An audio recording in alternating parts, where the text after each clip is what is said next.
Médico é remédio, de Machado de Assis.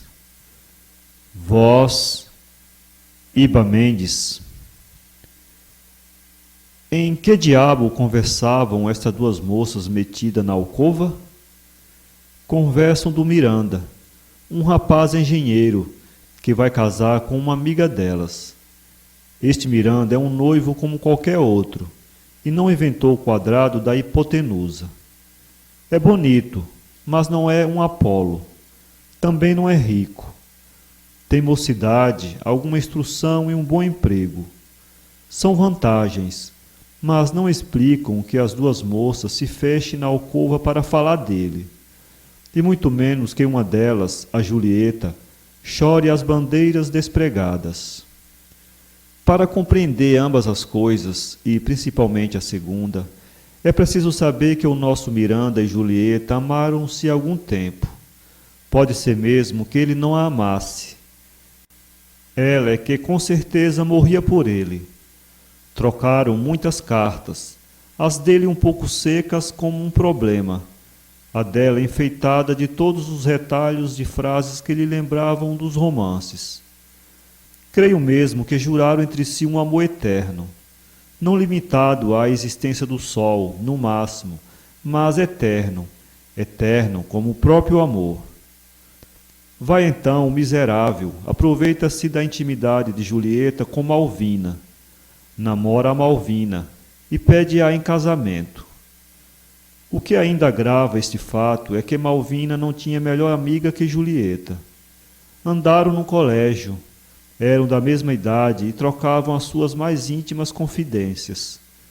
Um dia Julieta notou certa frieza na outra, escassez de visitas, poucas cartas, e tão pouco advertiu na causa que, achando também alguma diferença no Miranda, confiou à amiga as suas tristezas amorosas. Não tardou, porém, que a verdade aparecesse. Julieta disse à amiga coisas duras, nomes feios, que a outra ouviu com a placidez que dá a vitória, e perdoou com magnanimidade. Não é Otávio o demente, é Augusto. Casam na quarta-feira próxima. O pai da noiva, amigo do pai de Julieta, mandou-lhe um convite. O ponto especial da consulta de Julieta a esta outra amiga Maria Leocádia é se ela deve confessar tudo à mãe para que não a leve ao casamento. Maria Leocádia reflete. Não, respondeu ela finalmente. Acho que você não deve dizer nada. Estas coisas não se dizem, e, demais, sua mãe não fará caso, e você tem sempre de ir. Não vou, não vou. Só amarrada. Ora, Julieta, deixa disso. Você não indo dá um gosto a ela. Eu, num caso de você, ia, assistia tudo, muito quietinha, como se não fosse nada. Velhaca, falsa, interrompia-se Julieta, dirigindo-se mentalmente à outra. Maria Leocádia confessou que era uma perfídia e, para ajudar a consolação, disse que o noivo não valia nada, ou muito pouco. Mas a ferida era recente. O amor subsistia e Julieta desatou a chorar. A amiga abraçou-a muito, beijou-a, murmurou-lhe ao ouvido as palavras mais cordiais. Falou-lhe ao bril. Julieta enxugou as lágrimas. Daí a pouco saía de carro, ao lado da mãe, com quem viera visitar a família da amiga. O que aí fica passa-se no Rio de Janeiro, onde residem todas as pessoas que figuram no episódio. Há mesmo uma circunstância curiosa. O pai de Julieta é um oficial de marinha, o de Malvina outro, e o de Maria Leocádia outro. Este último sucumbiu na Guerra do Paraguai. A indiscrição era o pecado venial de Maria Leocádia. Tão depressa falou com o namorado dela, o bacharel José Augusto, como lhe referiu tudo o que se passara. Estava indignada, mas o José Augusto, filósofo e pacato, achou que não era caso de indignação. Concordava que a outra chorasse, mas tudo passa, e eles ainda teriam de assistir ao casamento de Julieta. Também o que faltava era ela ficar solteira toda a vida, replicou Maria Leocádia. Logo, 5 minutos depois, metiam o assunto na algibeira e falavam de si mesmos. Ninguém ignora que os assuntos mais interessantes derrubam os que o são menos. Foi o que aconteceu aos 2 namorados. Na rua, porém, José Augusto tornou a pensar na amiga da namorada e achou que era naturalmente triste a situação. Considerou que Julieta não era bonita, nem rica. Tinha uma certa graça e algumas prendas, mas os noivos não andavam a rodo, e a pobrezinha ia entrar em nova campanha. Neste ponto da reflexão, sentiu que estava com fome. Tomara apenas uma xícara de chá e foi comer. Mal se sentou, aparece-lhe um colega de academia, formado 2 anos, que esperava por dias uma nomeação de juiz municipal para o interior. José Augusto fê-lo sentar. Depois olhou para ele e, como ferido de uma ideia súbita, desfechou-lhe esta pergunta: Marcos, tu queres uma noiva? Marco respondeu que preferia um bife sangrento. Estava com fome. Veio o bife, veio o pão, vinho, chá, anedotas, pilhérias, até que o José Augusto perguntou-lhe se conhecia Julieta ou a família. Nenhuma nem outra. Hás de gostar dela, é interessantíssima. Mas que interessa? Sou amigo da família. Pois casa-te. Não posso, retorquiu José Augusto, rindo. Tenho outras ideias, atirei o lenço a outra odalisca. Mas, sério, lembrei-me hoje de ti a propósito dela. Creio que era um bom casamento. Tem alguma coisa? Não, não tem, mas é só o que lhe falta. Simpática, bem educada, inteligente, muito meiga, uma excelente criatura. Não te peço que te obrigues a nada. Se não gostares ou tiveres outras ideias, acabou-se. Para começar, vai sábado a um casamento. Não posso, tenho outro. De quem? Do Miranda. Mas é o mesmo casamento. Conheces a noiva? Não, só conheço o Miranda. Pois muito bem, lá verás a tua. Chegou o sábado. O céu trouxe 2 cores. Uma azul para Malvina, outra feia e horrenda para Julieta. Imagine-se com que dor se vestiu esta, que lágrimas lhe não arrancou a obrigação de ir assistir à felicidade da outra. 2 ou 3 vezes esteve para dizer que não ia, ou simplesmente adoecer. Afinal, resolveu ir e mostrar-se forte. O conselho de Maria Leocádia era o mais sensato. Ao mesmo tempo, o bacharel Marcos dizia consigo, atando a gravata ao espelho: que interesse tem o José Augusto de me fazer casar e logo com a tal moça que não conheço? Esquisito, realmente.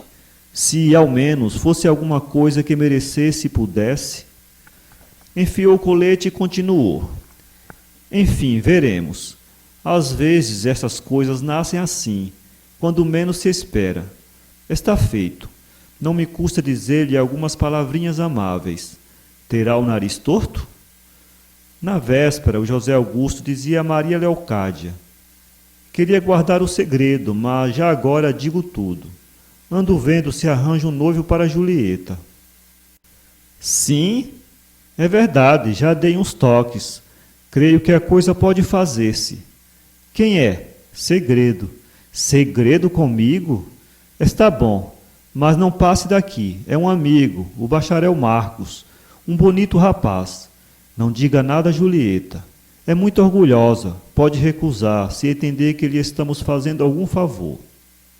Maria Leocádia prometeu que seria muda como um peixe, mas sem dúvida há peixes que falam, porque tão depressa entrou no salão e viu Julieta. Perguntou-lhe se conhecia um bacharel Marcos, assim e assim. Julieta respondeu que não, e a amiga sorriu. Por que é que sorria? Por um motivo singular, explicou ela, porque alguma coisa lhe dizia que ele podia e viria a ser a consolação e a desforra.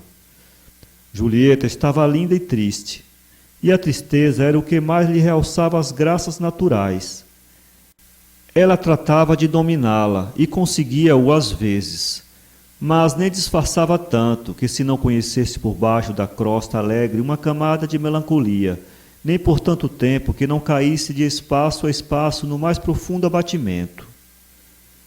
Isto mesmo, por outra forma, e com algumas precoações oratórias, lhe foi dito por José Augusto, ao pedir-lhe uma quadrilha, durante a quadrilha e depois da quadrilha. Começou por lhe declarar francamente que estava linda, lindíssima. Julieta sorriu. O elogio fez-lhe bem. José Augusto, sempre filósofo e pacato, foi além e confessou-lhe em segredo que achava a noiva ridícula. Não é verdade? Disse vivamente Julieta. E depois, emendando a mão, está acanhada. Não, não. Ridícula é que ela está. Todas as noivas ficam bem. Olha a cintura do vestido. Está mais levantada de um lado que de outro. O senhor é muito reparador, disse Julieta sorrindo. Evidentemente estava gloriosa. Ouvia proclamar-se bela e a noiva ridícula. Duas vitórias enormes. E o José Augusto não disse aquilo para cumprimentá-la. Pode ser que carregasse a mão no juízo que fez da noiva, mas em relação a Julieta disse a verdade, tal qual a sentia. E continuava a sentir fitando os lindos olhos da abandonada. Daí a pouco apresentou-lhe o Marcos, que lhe pediu uma valsa. Julieta lembrou-se do que lhe dissera Maria Leocádia a respeito deste Marcos, e, posto não o achasse mal, não o achou tão especialmente belo que merecesse o papel que a amiga lhe atribuiu. Marcos, ao contrário, achou-a divina. Acabada a valsa, foi ter com José Augusto, entusiasmado. Realmente, disse ele, a tua recomendada é um sílfide. Ainda bem, bonita, não? Lindíssima, graciosa, elegante e conversando muito bem. Já vês que te não enganei. Não, e realmente é pena. O quê? É pena que eu não ouse. Que não ouses? Mas ousa, Peralta. O que é que te impede de ousar? Ajudas-me? Se eu mesmo te propus? José Augusto, ainda nessa noite, falou a Julieta acerca do amigo. Louvou-lhe as qualidades sólidas e brilhantes. Disse-lhe que tinha um grande futuro. Também falou a Maria Leocádia. Contou-lhe o entusiasmo do Marcos e a possibilidade de fazê-lo aceitar pela outra. Pediu-lhe o auxílio, que ela trabalhasse ele, e tudo se arranjaria. Conseguiu ainda dançar uma vez com Julieta, e falou-lhe da conveniência de casar. Há de haver algum coração nesta sala, reflexionou ele, que sangre muito de amor. Por que não diz isso com mais simplicidade? Redarguiu ela sorrindo. A verdade é que Julieta estava irritada com o trabalho empregado em fazê-la aceitar um noivo, naquela ocasião, principalmente em que era obrigada a fazer cortejo à felicidade da outra.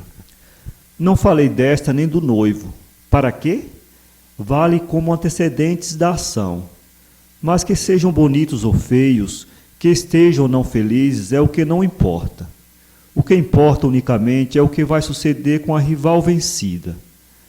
Esta retirou-se para casa aborrecida, abatida, dizendo mentalmente as coisas mais duras à outra. Até a madrugada não pôde dormir. Afinal, passou por uma breve madorna, acordou nervosa e com sono. Que mulherzinha, pensava José Augusto indo para casa. Embatucou-me com as tais palavras. Por que não diz isso com mais simplicidade? Foi um epigrama fino e inesperado. E a ladra estava bonita. Realmente, quem é que deixa Julieta para escolher a Malvina? A Malvina é uma massa de carne, sem feitio. Maria Leocádia tomou a peito o casamento da amiga e José Augusto também.